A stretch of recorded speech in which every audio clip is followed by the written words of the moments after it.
اللہ الرحمن الرحیم۔ قربانی کا موسم قریب ہے اور یہ قربانی خلیل الرحمن جناب سیدنا ابراہیم علیہ السلام کی یاد میں ہے، اور خصوصی نسبت اس کی ہمارے محبوب کریم علیہ السلام کے جد اعلیٰ حلیم، صابر اور صادق الوعد نبی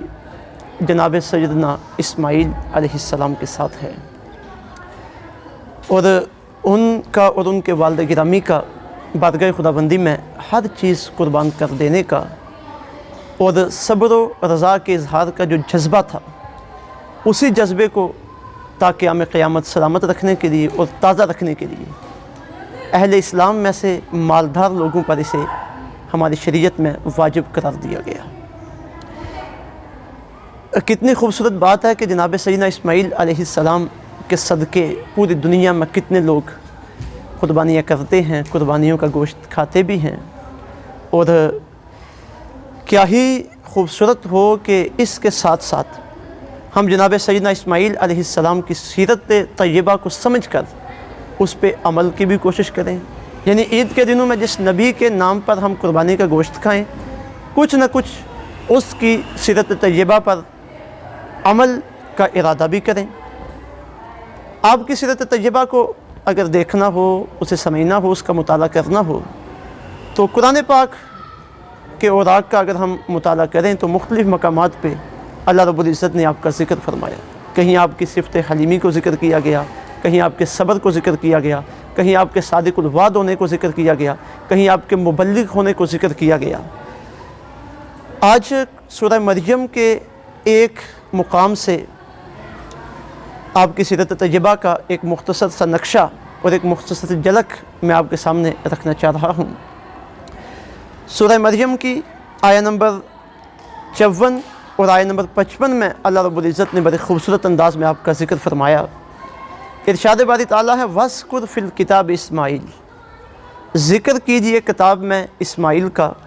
اِنَّهُ كَانَ صَادِقَ الْوَعْدِ، بے شک وہ وعدہ کے سچے تھے، وَكَانَ رَسُولًا نَبِيًّا، اور وہ رسول بھی تھے اور نبی بھی تھے، وَكَانَ يَأْمُرُ أَهْلَهُ بِالصَّلَاةِ، اور وہ حکم دیا کرتے تھے اپنے گھر والوں کو نماز کا، وَالزَّكَاةِ، پاکیزہ رہنے کا یا زکوٰۃ ادا کرنے کا، وَكَانَ عِندَ رَبِّهِ مَرْضِيًّا، اور وہ اپنے رب کے نزدیک بڑے پسندیدہ تھے۔ چار وصف اللہ رب العزت نے آپ کے یہاں پہ بیان فرمائے۔ ایک یہ کہ وہ وعدے کے بڑے سچے تھے، دوسرا وہ رسول و نبی تھے، تیسرا یہ کہ وہ اپنے گھر والوں کو نماز پڑھنے کا حکم دیا کرتے تھے، اور چوتھا یہ کہ وہ اپنے گھر والوں کو پاک رہنے کا اور زکوٰۃ ادا کرنے کا حکم دیا کرتے تھے۔ سورہ صافات کی آیہ نمبر 102 میں اللہ رب العزت نے آپ کے صبر کو بھی ذکر کیا، آپ کی رضا کو بھی ذکر کیا، اور اپنے والدین کی اطاعت اور فرما برداری کا جو جذبہ آپ کے اندر موجود تھا اس کا بھی ذکر فرمایا جب ابراہیم علیہ السلام نے خواب دیکھا کہ وہ خواب میں اپنے بیٹے کو ذبح کر رہے ہیں، تو جب آپ کا ارادہ بنا کہ اب میں اسے اللہ کی بارگاہ میں قربان کروں،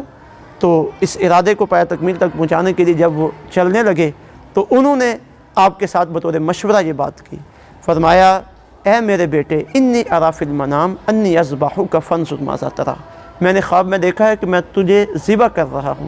فانظر ماذا تری، بتا اس سلسلے میں تیری رائے کیا ہے۔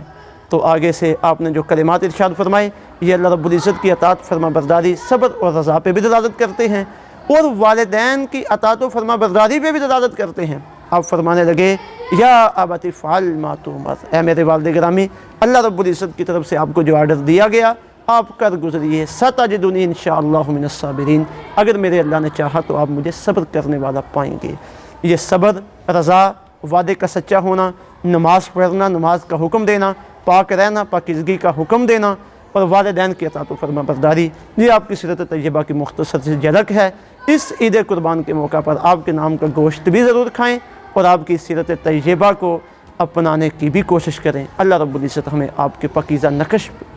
قدم پہ چلائے، وما علینا الا البلاغ المبین۔